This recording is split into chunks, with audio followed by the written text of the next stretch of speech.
पूरे 8 साल बाद प्याली देवी अपने बेटे के घर आई। उन्होंने प्रण लिया था कि वह कभी इस घर में कदम नहीं रखेंगी, लेकिन आखिरकार उनकी जिद भी टूट गई। अगले महीने उनके बेटे और बहू का तलाक होने वाला था। किस वजह से दोनों अलग हो रहे थे यह उन्हें ठीक से मालूम नहीं था।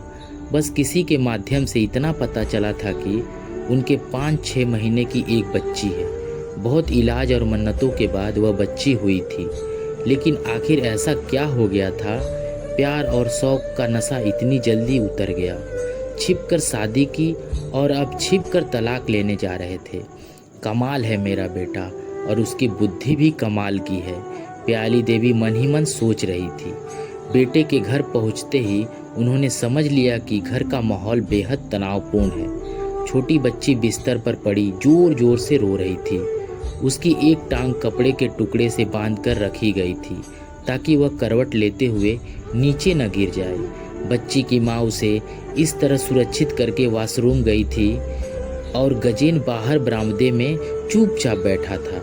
ऐसा लग रहा था जैसे तालाब के किनारे बैठकर पानी में मछली पकड़ रहा हो। कोई जरा सा भी परेशान करे तो वह भड़क उठेगा। बच्ची की चीखें जैसे उसके कानों तक पहुंच ही नहीं रही थी। अचानक इतने वर्षों बाद अपनी माँ को सामने देखकर वह झटके से उठ खड़ा हुआ। 2 कदम पीछे हटकर हल्का सा मुस्कुराया, फिर तुरंत गंभीर हो गया। दूसरी ओर मुंह घुमाकर बोला, यहाँ आकर कोई मातब्बरी मत करना। यह मेरा घर है। ईला का पक्ष लेकर मेरे खिलाफ कुछ मत कहना। ईला गजेन की पत्नी थी। प्याली देवी ने 8 साल बाद अपने बेटे को देखा था। उसके बाल अस्त व्यस्त हो गए थे और उनमें काफ़ी सफ़ेदी भी आ गई थी। गृहस्थी की परेशानियों ने उसे जैसे पूरी तरह तोड़ दिया था। काफ़ी देर तक झगड़ने और गुस्से रहने के बाद किसी व्यक्ति के चेहरे पर जैसा भाव आ जाता है, ठीक वैसा ही गंभीर और कठोर चेहरा बनाए गजेन बैठा था।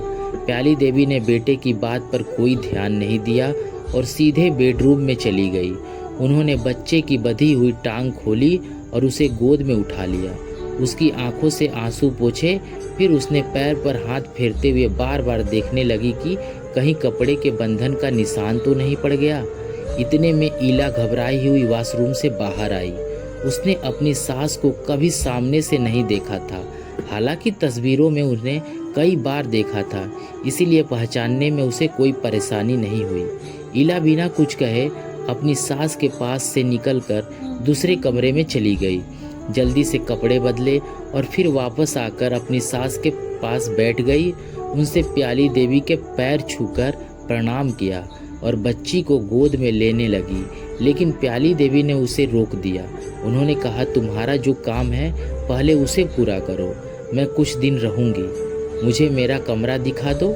प्याली देवी को आए 2 दिन हो चुके थे, लेकिन अभी तक वह ठीक से समझ नहीं पा रही थी कि गजेन और ईला के बीच आखिर विवाद किस बात को लेकर है। दोनों ही कह रहे थे कि तलाक लेंगे, अब एक दूसरे के साथ नहीं रह सकते। लेकिन क्यों नहीं रह सकते? असली समस्या क्या है, इस बारे में कोई खुलकर नहीं बता रहा था। सबसे बड़ी समस्या उस छोटी बच्ची को लेकर थी।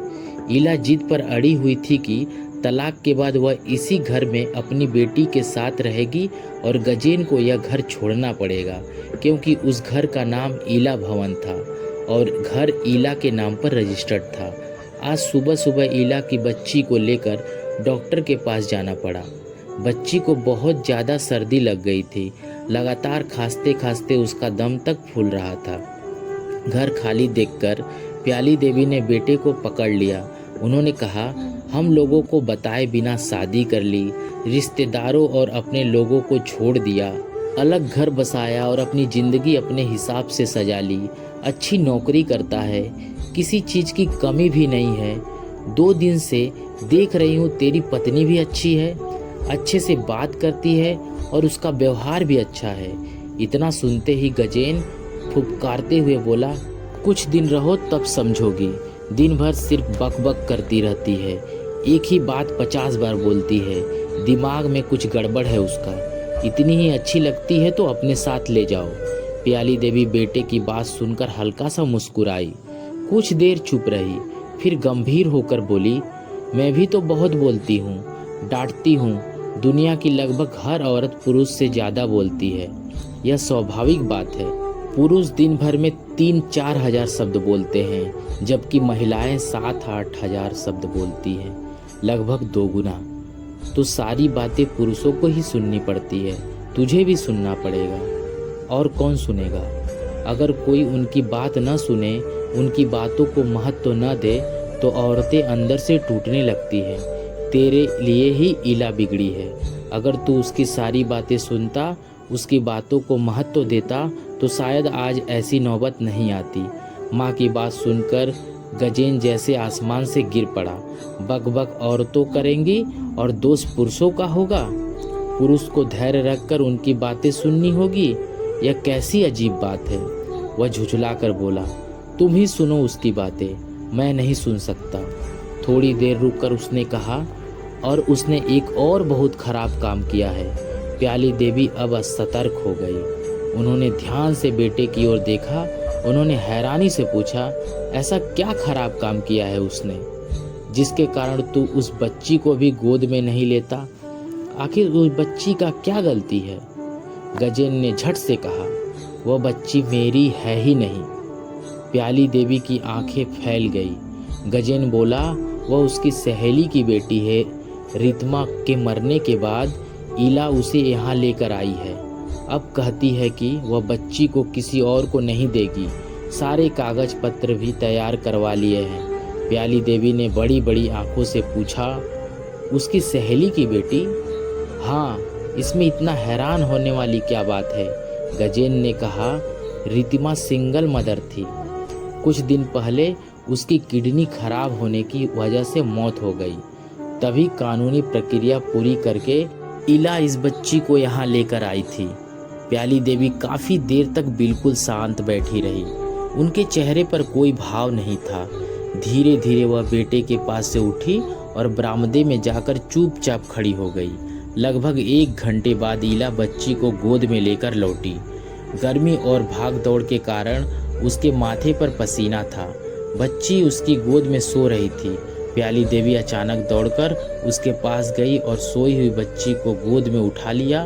उन्होंने उसे अपने सीने से लगा लिया और फूट फूट कर रोने लगी। एक हाथ से आंसू पोंछते हुए उन्होंने इला की ओर देखा और कहा, तुम भगवान हो बेटी, तुमने आज बहुत बड़े दिल का परिचय दिया है।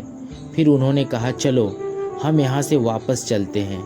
ऐसी बेटी पाकर भी जिसे गोद में लेने की इच्छा नहीं होती, वह इंसान कहलाने के लायक नहीं है। मैंने पता नहीं कैसी औलाद को जन्म दिया था, जो इतना विवेकहीन और निकम्मा निकला। चलो बहू, अब इसी वक्त यहाँ से चलते हैं। इला काफ़ी देर तक अपनी सास के चेहरे की ओर देखती रही। उसे विश्वास ही नहीं हो रहा था कि उसने जो सुना वह सच था। ऐसा लग रहा था जैसे वह कोई सपना देख रही हो।